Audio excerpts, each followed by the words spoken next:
Welcome to Premier Academy's LMR classes, class 8. So let's now go to this concept of refund of government grant, which was tested like a multiple choice question recently. I'll share that also with you. First, let us finish the principles regarding this. It should be treated as extraordinary item first. That comes as per accounting standard number 5. That is just in the presentation, we are going to present that as extraordinary item. The amount that we refund, we need to debit to the concerned asset. If you follow alternative 1, recollect our previous LMR class, what we had was a scenario of 2 different treatments. Alternative 1, the grant received, we reduce from the total cost of the asset and find out the remaining portion, which we call it as net cost, on that compute depreciation. That's how we have done it. So if you followed that alternative, at the time of refund, we need to debit. Reverse treatment, it is like this. If you accept a bills receivable and when that bills receivable dishonored, you pass a reverse entry, like that reverse entry. Fundamental, when we refund, we have to make payment. So to bank unavoidable. Where you debit depends on what alternative we adopted and what is the nature of grant. So we will go to this second para. It should be accounted for first by debit to any unamortized deferred credit remaining in respect of the grant. This refer to your alternative 2. Recollect what is alternative 2 from our previous LMR class. Alternative 2, we have taken the grant alone to a separate account called deferred credit account, deferred grant account. And that deferred grant account we were amortizing. Recollect the second alternative. Suppose after some 2 years of amortization, the government is ordering to repay the entire grant, then to the extent amount available in your deferred grant account, you should debit deferred grant.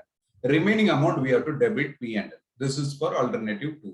That's what is given here. To the extent that amount refundable exceed deferred credit, or if there is no deferred credit after 5 years of amortization, I have told you one example. Suppose 5 years is the period of depreciation. So 5-year amortization. After that, if they refund, then that entire amount we will be debiting only profit and loss account. That is what is this last line. If there are no deferred credit exists, the amount charged to P&L account. The amount refundable relating to specific fixed asset should be accounted for by increasing the book value. This is alternative 1.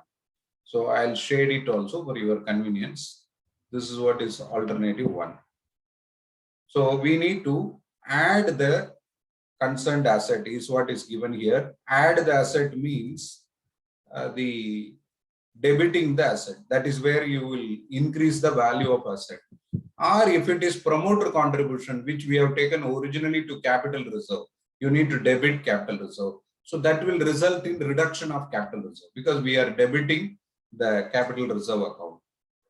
So after making the adjustment, book value of asset undergo change. So accordingly, your depreciation also will undergo change. Where a grant is in the nature of promoter contribution, the amount is reduced from capital reserve. This one paragraph, right, which you are seeing here, this is nicely converted as a multiple choice question, which also will be shared now. You see this paragraph is converted as a multiple choice. You know how? See this now. This is how it is. This is your November 19 main exam question. As per the provisions of AS 12, government grants in the nature of this main exam question, in the nature of promoter contribution, which become refundable, should be reduced from capital reserve. Answer is true. You have seen the paragraph just now. So when the grant is in the nature of promoter contribution become refundable in part or in full to the government for non-fulfillment of conditions, the relevant amount reduced. Ultimately, journal entry, if you visualize, it will be very easy. Capital reserve to bank. When you refund, you have to credit bank and make payment. That is unavoidable. Debit capital reserve. Now, what is promoter contribution? We shared this in the previous session. In every new project, when a group of promoters, the people who start that company or business, the amount what they invest is called promoter contribution. Sometimes if the project is something like very useful to the public, government may contribute even that fund. The technical know-how available, let us say COVID-19 situation, which is rampant at the time of this recording.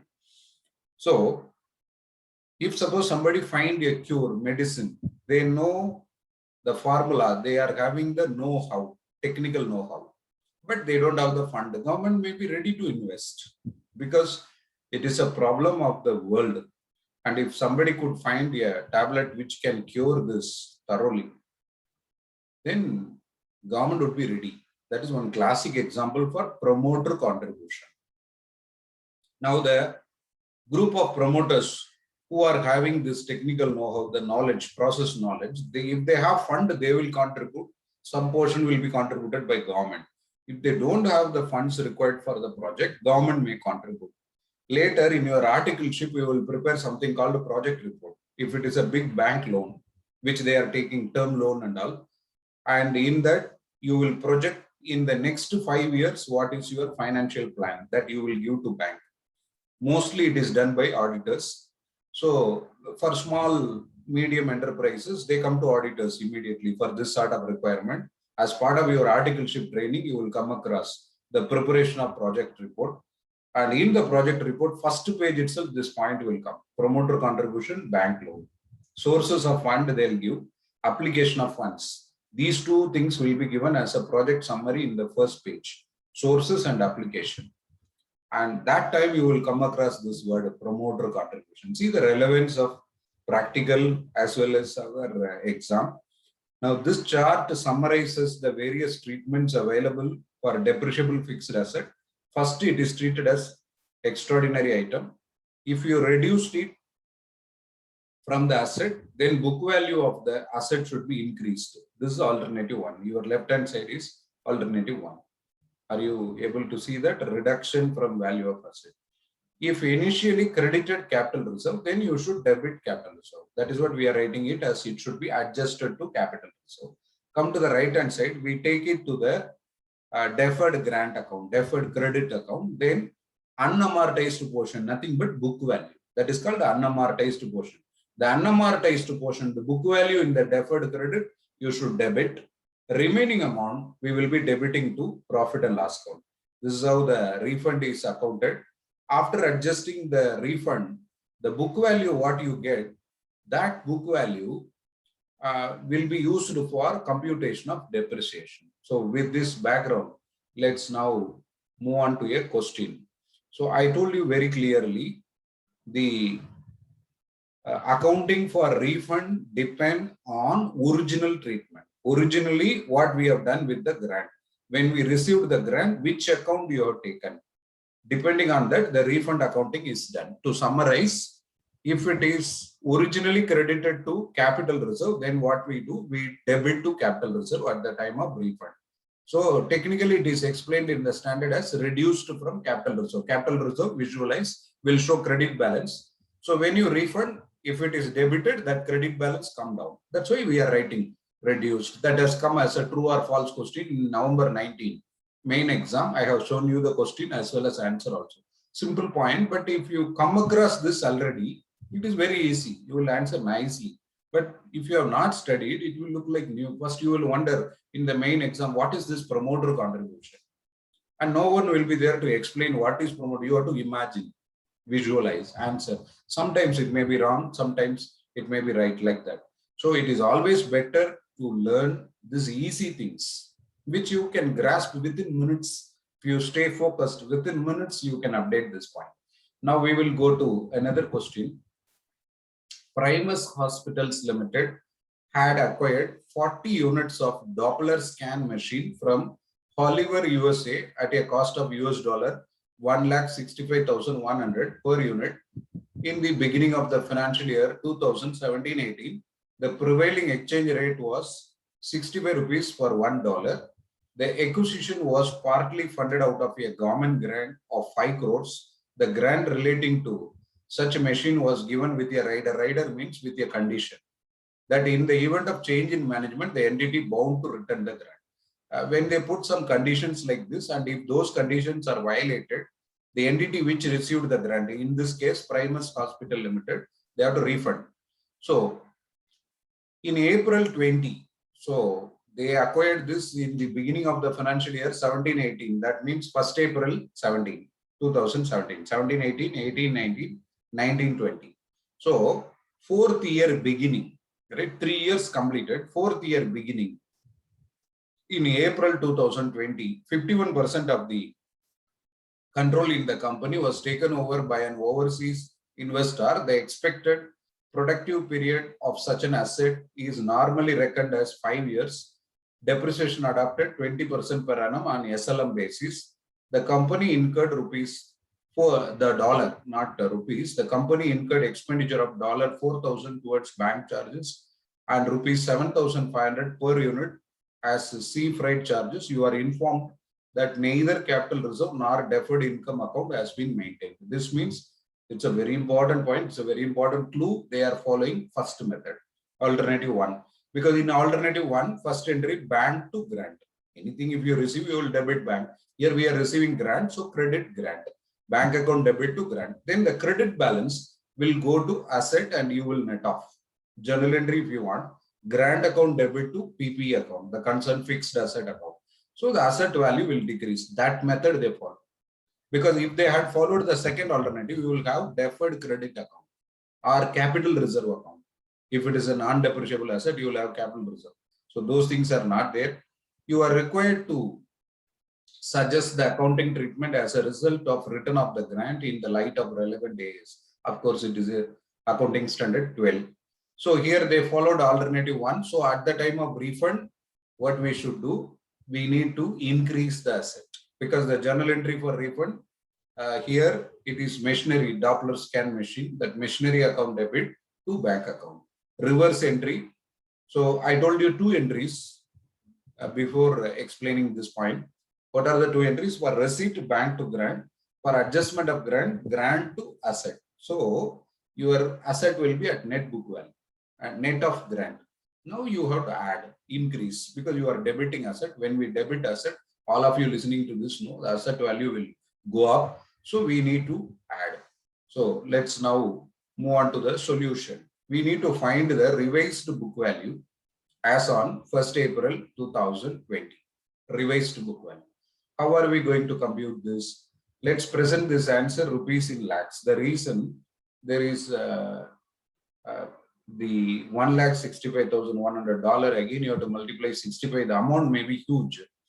So it is better to present rupees in lakhs. Now look at the question. How many scan machines they buy? 40 Doppler scan machines. Multiply this with 1,65,100. If you multiply, you will be getting 66,04,000. This is dollar, US dollar. We need to convert it into Indian rupees. So again, multiply by the exchange rate on the date of that import of the machinery. If you multiply, you have to multiply 65 rupees. Multiply this and check what do we get for this. Check that. You will be getting 4292.6. Actually, we are getting 4292.6. Thereafter 4 zeros. In calculator, you will get this. Divide it by 1 lakh because we are presenting amount in lakhs. You will be getting 4292.6. 4,292. This is nothing but 42.92 crores. Because when you present rupees in lakhs, it is coming to 4292.6. If you present in crores, it will come to 42 crores. 100 lakhs, 1 crore. Anyway, that I told incidentally, if you present this enough, whatever you get in calculator through the multiplication of 40 into 165, 100 into rupees 65 divided by 1 lakh, you will get 4292.6.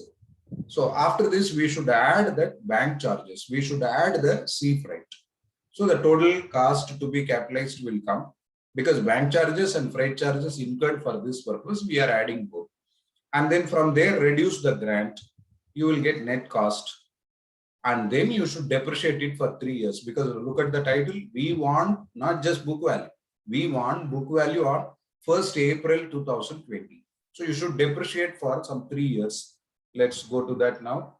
So bank charges paid $4,000. It's not per machine. So you should not multiply 40 machines. Be cautious. They are giving $4,000 total bank charge. But sea freight given in rupees, given per machine. You have to be careful with small change in wordings. So 4,000 into 65, if you multiply, 2,60,000 we get. That's what we are presenting as 2.6 because rupees in lakhs. Then sea freight, very careful. You should carefully analyze this. Be very careful. 40 machineries, it is rupees 7,500 per machine. Rupees, very important. So don't use exchange rate. If they give you US dollar, you should use exchange rate. Here, what is given to you is in Indian rupees. So simply multiply rupees 7,500 into 40 machines.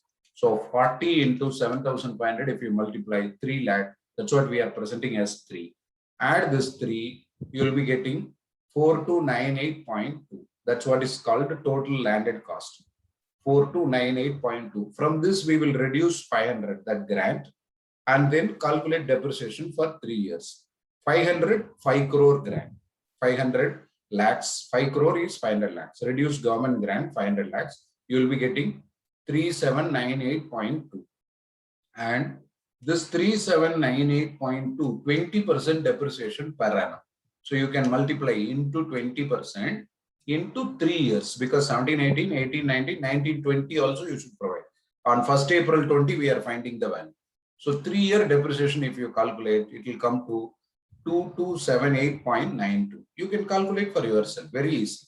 3798.2. Multiply this 3798.2 into 20%. You will get 759.64 for 1 year. 759.64 for 1 year. Multiply by 3 years, you will get 2278.92. The remaining amount is what is WDV at the beginning of the year 2020-21. So 2278.92 has to be reduced from 3798.2 if you deduct 1519.28. That is what is your book value at the beginning of 2021. Now we need to add refund of grant. Now only that journal entry visualize the effect. The machinery account debit to bank account, that entry we should pass, because of which your revised book value will come. That's what is the title. Look at the title once. Revised book value. So that revised book value will be 1519.28 plus 500 if you add 2019.28. That's your revised book value. This will be depreciated over the period of remaining useful life, 2 years. So equally you should depreciate. So 2019.28 divided by 50% because the remaining useful life 1009.64 will be the depreciation. So the depreciation on revised unamortized depreciable amount should be provided prospectively over the residual useful life. Nothing but 2 more years. Totally useful life, refer question, 5 years. In the 2 years over, so 3 years over, remaining 2 years. That's what we have to depreciate. And if you depreciate the 2 years, so you will get depreciation for 1st April 2020 to 21, 22, 2 year depreciation. So it will be 1009.64, as I already told you. So the government grant of 5 crore that is refundable. 5 crore is 500 lakhs. This should be presented as an extraordinary item. This is actually accounting standard 12 read with AS5. Extraordinary item exclusively dealt in AS5. So as per that, we will be just presenting it as extraordinary item. This refund question, to summarize, we have first taken the total cost for 40 Doppler scan machines. And after taking the total cost, what you have done, you have reduced the grant because they follow alternative 1, which is hinted upon in the question. Question said there is no deferred credit, there is no capital reserve. So indirectly, they are telling us that the grant is reduced from the asset. So we adjust. After adjusting that, remaining book value. On that, we depreciated for 3 years. That came to 2278.92 lakhs. After that, you got WDV. Then add, because we have to refund now 2020 because there is a change in management. One of the conditions violated, so grant become refundable. And when it becomes refundable, what we are doing, we are adding it to the asset and calculating revised depreciation prospectively. So with this, the solution get completed. Thank you.